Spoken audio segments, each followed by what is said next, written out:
बिहार के इंतखाबी मुहिम में तेजस्वी यादव के एक अहम इंकशाफ ने सारे बिहारियों को चौंका दिया है।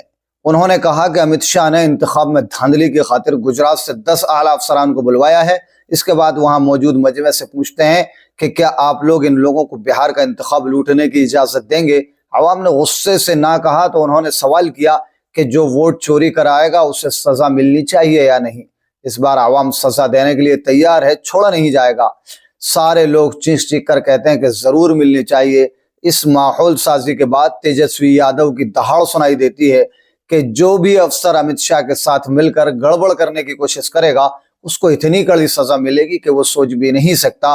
और धमकाते हैं कि अभी भी मेरी नसीहत है अमित शाह के चेलों और चमचों से कि बेईमानी का बाब भी दिमाग में मत लाना। इस तरह तेजस्वी ने इंतखाबी मुहिम को इलाकाई वकार का मसला बना दिया। किसी भी इलाकाई जमात के लिए ये काम सहल होता है, मगर आरजेडी के सामने चूंकि नीतीश कुमार भी बिहारी ही थे इसलिए वो मुद्दा चल नहीं पाता।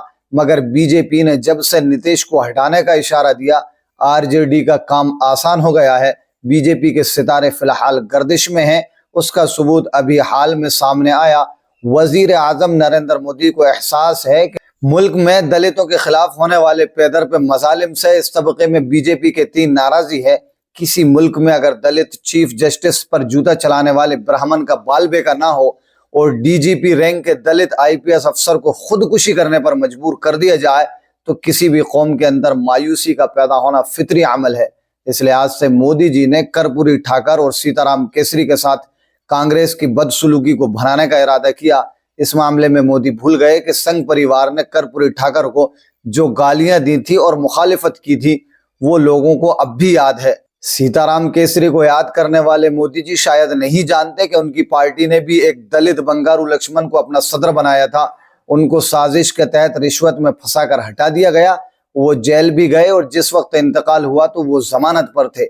योगी जैसों को अपने मुकदमात वापस लेने की इजाजत दी गई, मगर दलित पार्टी का सदर बदअनवानी का कलंक लगाए दुनिया से गया। ये भी एक तल्ख हकीकत है। बंगारू के बाद किसी दलित को पार्टी का सदर नहीं बनाया गया, जबकि कांग्रेस के कौमी सदर मल्लिकार्जुन खड़गे समेत बिहार में भी पार्टी की सदारत दलित के हाथों में है।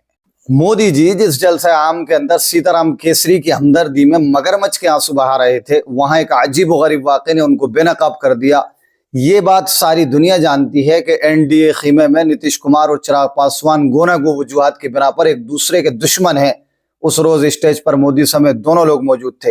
वह नाजिम इजलास ने खिताब के अचानक चिराग पासवान के नाम का ऐलान कर दिया। इस पर नीतीश कुमार ने चेहरे से अपनी नाराजगी का इजहार किया तो नरेंद्र मोदी ने मुदाखलत करते हुए अनाउंसर को इशारे से मना कर दिया। इस तरह भरी महफिल में चिराग पासवान की तौहीन कर दी गई और सीताराम केसरी के लिए बहाए जाने वाले सारे मगरमच्छ के आंसू यकलख्त तो खुश्क हो गए। लोगों ने देख लिया कि बीजेपी अपने साथ वाले दलित रहनुमाओं के साथ कैसा नारवा सलूक कर दी है। इस पर एहतजाज करने के बजाय खुद चिराग पासवान ने सफाई दी कि उनका गला खराब था, मगर सवाल यह है कि उसकी पेशगी इत्तला अनाउंसर को क्यों नहीं दी गई। वजीर आजम को चिराग के बैठे हुए गले का पता कैसे चल गया? वो खुद भी तो माइक पर आकर मुआजरत कर सकते थे, उन्हें रोका क्यों गया? इस खिताब आम में आरजेडी के निशान लालटेन को तमस्खर उड़ाने के लिए मोदी ने यह तमाशा किया कि लोगों से अपने मोबाइल की टार्च जलाने के लिए कहा, और जब मैदान उससे जगमगाने लगा तो सवाल किया कि इस दौर में लालटेन की क्या जरूरत। कुदरत का करना यह हुआ कि कुछ देर में स्टेज की बत्ती चली गई। फिर क्या था, हरामखोर और एहसान फरामोश जैसे मकालिमात के लिए मशहूर गिरिराज सिंह स्टेज पर लाइट के लिए चिल्लाते सुनाई दिए। वहां कुछ देर में लाइट ना आती तो लालटेन की जरूरत पड़ जाती। बिहारी नौजवानों को रेल बनाने की तरगीब देकर विक्ट्री का इशारा करने वाले वजीर आजम से तेजस्वी ने कहा कि गुजरात में फैक्ट्री और बिहार में विक्ट्री नहीं चलेगी। इसके बाद अमित शाह के मुंह से निकल गया कि बिहार में सनातों के लिए जमीन नहीं है, जबकि नीतीश सरकार सैकड़ों एकड़ जमीन 1 रुपए में अडानी के सुपुर्द कर चुकी है। कुदरत का करना यह है कि दौरान तकरीर जैसे ही अमित शाह ने कश्मीर का नाम लिया माइक बंद हो गया। इसके बाद वो दूसरे पर गए, फिर पहले पर लौटा। इस तरह अमित शाह से मशीयत ने वादी कश्मीर में दस्तूर जबानबंदी नाफिज करने का इंतकाम ले लिया। अमित शाह के सारे हरबे नाकाम हो गए तो फिर से हिंदू मुसलमान पर लौटाए और मरहूम शहाबुद्दीन के बेटे उसामा को मुजरिम ठहराकर आरजेडी पर जराइम को फरोग देने और जंगल राज को मजबूत करने का इल्जाम लगाने में जुट गए। इस मामले में अमित शाह की लंबी चौड़ी फहरिस्त के अंदर एक भी इल्जाम उसामा के खिलाफ नहीं था। तो क्या शहाबुद्दीन का बेटा होना उसका कसूर है? क्या किसी को उसके बाप की गलती के लिए मोरद इल्जाम ठहराया जा सकता है? वो खुद तो अपने बेटे जेशा को बीसीसी का सदर बनाकर मजा लूटने का मौका देते हैं और शहाबुद्दीन के बेटे को वालिद के जुर्म में सजा देना चाहते हैं। ये कहाँ का इंसाफ है? अमित शाह के जंगल राज वाले इल्जाम का मुंह तोड़ जवाब देते हुए तेजस्वी यादव ने खुद वजारत दाखिला से शाये होने वाली एनसीआरबी के रिपोर्ट के अहदाद शुमार का हवाला देकर बखिए उधेड़ दिए। उन्होंने कहा कि हिंदुस्तान में सबसे ज्यादा जराइम उत्तर प्रदेश में होते हैं और बिहार का दूसरा नंबर है। 10 रियासतों की फहरिस्त बनाई जाए तो उनमें मगरबी बंगाल के अलावा सारी डबल इंजन सरकारें हैं। जराइम में फी लाख का औसत निकाला जाए तो दिल्ली सबसे ऊपर है और वहां भी इत्तेफाक से बीजेपी इख्तिदार में आ चुकी है। इसलिए बिहार में जंगल राज के मुकाबले बिल्डोजर राज को रोकने का नारा बुलंद किया गया। बिहार के अंदर नौजवानों की बहुत बड़ी तादाद बेरोजगार है। एनडीए उन्हें एक ऐसे जंगल राज से डरा रहा है जिसे उन्होंने नहीं देखा। उसके बरअक्स से तेजस्वी और राहुल की नौजवान जोड़ी कैसे उनका दिल जीत रही है, इसका नमूना सारण के जलसा आम में सामने आया।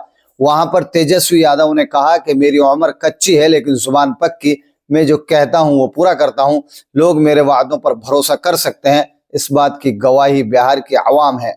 अपने मुख्तसर से अरसा इक़्तिदार का हवाला देकर तेजस्वी यादव बोले, मैंने 17 माह में नौजवानों को नौकरी देने का काम किया है।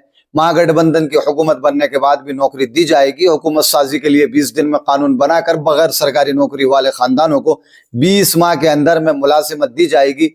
इस खिताब आम में तेजस्वी यादव की काबिल रश्क खुद एतमादी से ऐसा महसूस होता था कि उन्होंने कामयाबी की खुशबू सूंघ ली है। बिहार के अंदर कांग्रेस हाईकमान अशोक गहलोत ने कहा कि बीजेपी ने देश को लूटा है, उसके पास इलेक्टोरल बॉन्ड का पैसा है। सच तो यह है कि बीजेपी के पास इलेक्शन कमीशन और ईडी जैसे इदारे भी हैं, मगर उसके तनाजुर में 50 साल पुरानी फिल्म दीवार का मकालमा याद आता है। इसमें अमिताभ बच्चन पूछता है कि आज मेरे पास बिल्डिंग है, प्रॉपर्टी है, बैंक बैलेंस है, बंगला है, गाड़ी है, तुम्हारे पास क्या है?